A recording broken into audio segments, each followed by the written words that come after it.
Hello everybody and welcome back to Rosenthal Reviews. Today, we are ranking every character in The Last of Us Season 1.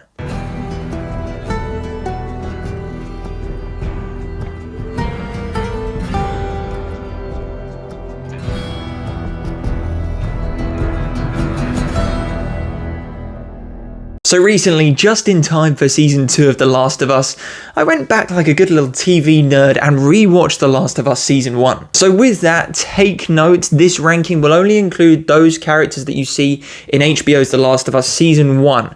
Future characters that you might see in Season 2, other characters that appear in the game, they're not in this list. But if you enjoy this video, let me know, and who knows, we might get a Season 2 ranking. But for now, into the apocalyptic wasteland we go.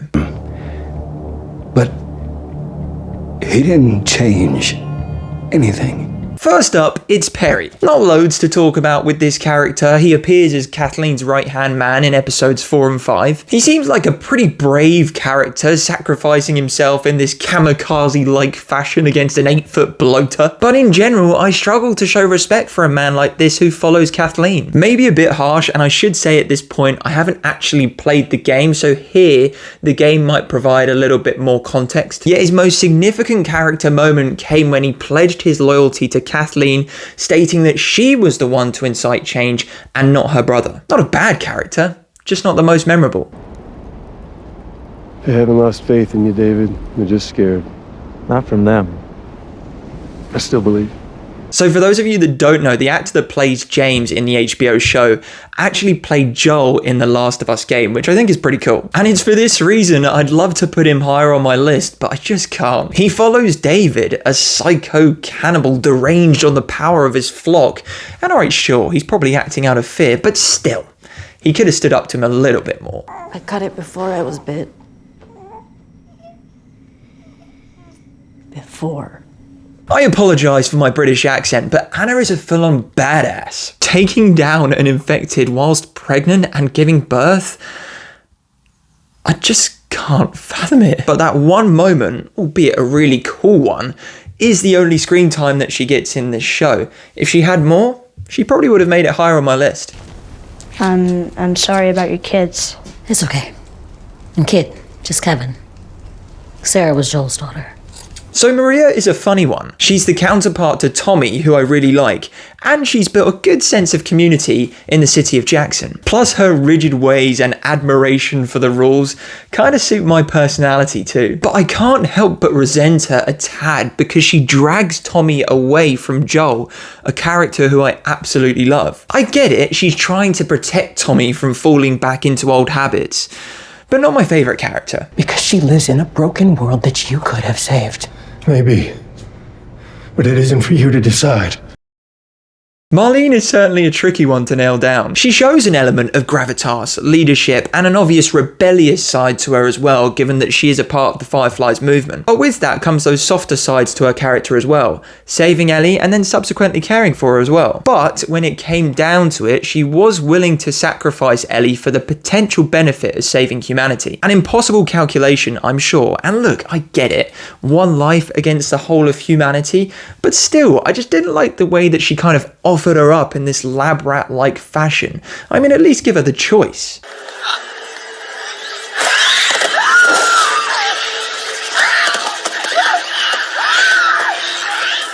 Ah, Kathleen. Not gonna lie, I do find this character pretty irritating. She just doesn't look or act much like a leader. Even when she's holding the gun to kill Henry, she just doesn't look like this person that can inspire a bunch of rebels. But I do think this is a part of the design by the writers. I don't think we're supposed to like her. So I guess in that respect, she's a pretty decent character. You know, I wasn't exactly telling you the truth before about me not killing someone. Okay, now we're really starting to get to some of my favorites. And you're probably starting to see with my ranking that I prefer the individual character motivations as opposed to this greater scale motivation. Probably shows I wouldn't do that well in an apocalypse, but hey, ain't happening anytime soon. Oh shit! Oh shit! Oh shit! Henry was a cool character, not the most capable, and even when he showed bravery, say by when he stood up to Kathleen, or even when he threatened Joel, even then he was pretty uncomfortable. And yet that's what I liked about him. It's easy to be brave when you aren't scared, but Henry so clearly was. But that bravery all faded away in the tragic ending of episode 5 when Sam turned forever. A world in which he lived throughout the apocalypse, but a world without Sam, that sent him over the edge. This show. This is your chance. You get her there. You keep her alive. And you set everything right. You can't help but feel for Tess. I think actually most of the time she matches Joel's rock-hard exterior. Yet I think she uses this as a bit of a guard. If Joel softened just a bit, I think that would give her the freedom to do the same. However, her direct manner and brief little moments of optimism that sneak through are character traits that I do like. She went out like a boss, blowing up a horde of infected whilst being kissed by one. Who knew that cordyceps longed for that softer side as well? Promise. Ah, Sam. What a superhero. Sam was just a nice presence to have in the show. Sweet, innocent, and kind of wise beyond his years. When he turned to Ellie and said through sign language, "When you turn into a monster, is it still you inside?" As a child, to have that calm serenity as he approached his end, instead of running around screaming and panicking, fair play to the kid. More of a complaint about the show rather than the character, but I think they missed a trick not including a scene where an infected is taking the opportunity to sneak up on Sam with him being deaf. That would have been really freaky. But look, beyond that, this character, he's a superhero, and I wish he survived. There are only a few of us that know, but I would have told you. Sooner or later. I guess sooner. You're an animal. Well, yes, we all are. That's sort of the point. Now let's be clear, I'm not saying that I like David more than other characters on this list, but as a character, I like his layering, and I think we can all agree evil characters still make for good ones. I saw David as the counter character to Joel as a father figure, and David's episode very much showed how fatherhood can go very wrong. Alright, Joel's no saint, but his intentions are very clear when it comes to protecting Ellie as this father-like figure. David has the same aim, he plays that religious figure to his flock in that community that he looks after. But it goes way too far, and he's pure evil to kids as well. But all of this leads to that amazing Ellie moment where she does learn to look after herself. And alright, fine, she's probably been doing that to an extent anyway.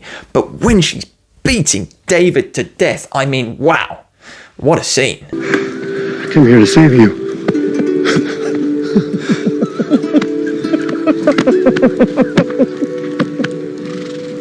Now, I have a feeling this might be more of a controversial pick, and for those of you that have played the game, you'll probably be ranking Tommy higher, I'd assume, because you see more of him.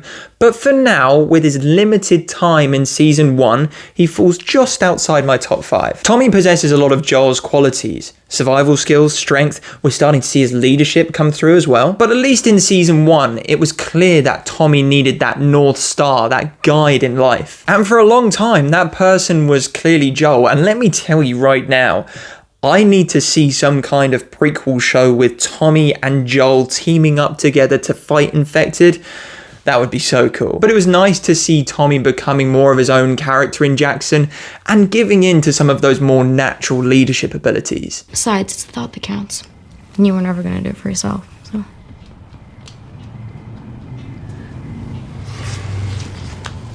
Thank you.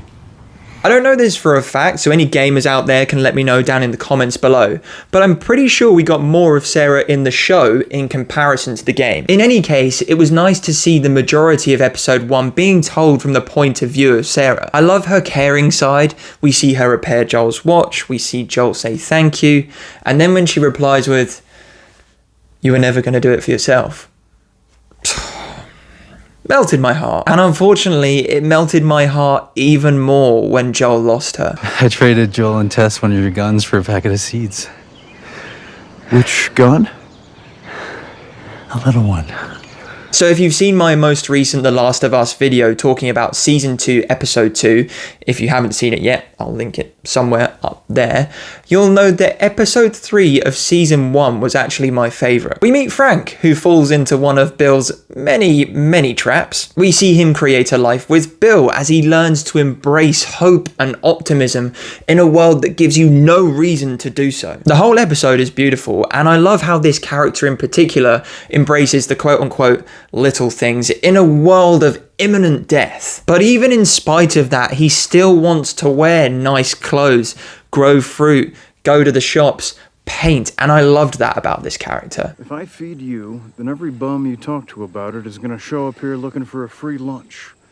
And this is not an Arby's. Whilst Frank is a great character, Bill is for sure my favourite of the duo. And let's get this out the way, it was so wonderful to see this kind of character in this apocalyptic scenario. The paranoid conspiracist who I assume would have had a plan for something like this for many years. The montage of him gathering supplies, cordoning off the town, setting up the traps. I mean, I'd never want to be in an apocalypse, but I would have loved to have lived in that little town for a few days. Of course, with this, Bill presents as a little bit of a loner, and in a world of crazy cordyceps, for him to say, it's the normal people that scare me, just shows that side of the character. And yeah, sure, Frank helps him to loosen up and enjoy life a little bit more, but beyond that, the weird and quirky side to the character remains, which I liked. No pun intended. Volume 2 by Will Livingston. Volume 2. Look, you get it? 2? Like TOO? I guess it won't come to many people's surprise that Ellie makes my top 2. She's tough, abrupt, moody, and yet also kind of light-hearted, just constantly seeking that consistent parental figure in her life. And obviously that's the beating heart of season 1. These two characters that have lost so much, but have learned to come together. Bella Ramsey does a great job portraying the character. Obviously, I don't have the reference point of the game, but she just seems so real. Her standout performance was definitely in episode 8 with David. It was so visceral and gritty. She did amazingly well. Her arc continues throughout the show. She becomes more and more vulnerable as we learn about, say, for example, Riley and her birth with Anna. And I'm sure that depth is only going to continue to build in season 2. So, who's left again? Look, sometimes things don't work out the way we hope. You can feel like you've come to an end. But if you just keep going... The main man, Joel. What a legend. I guess my liking to this character is twofold, so let's get the technical, less fun stuff out the way first. I'm personally a massive fan of those characters that appear conflicted and lost, those troubled souls that you see sprinkled throughout movies and TV shows. Whether that be a Severus Snape in Harry Potter, a Kylo Ren in Star Wars, or a Joel in The Last of Us. Throughout season 1, he is that tough brute that does whatever it takes to survive. And of course, at first, he doesn't let Ellie in, naturally scared to lose everything all over again. And I like that constant conflict within the character. This I'm gonna survive whatever it takes kind of mode to I also want to look after Ellie and be a little bit more of a softer father figure. Anyway, we could go into the many layers of internal conflict that Joel grapples with, but let's be honest, one of the main reasons we all love this guy is because he's just such an alpha and a brute, and he's just so hardcore. A lot of the things that Joel does are probably inherently wrong, and yet you still can't help but cheer for this guy. For example, the torture scene in episode 8 where he's stabbing people in the thigh or making people watch him kill. It's probably more than necessary, and yet you can't help but cheer for him. And it's the why we root for him, at least in this scene. His care for Ellie is so pure that you want him to do whatever it takes. And I guess that's what I like about Joel.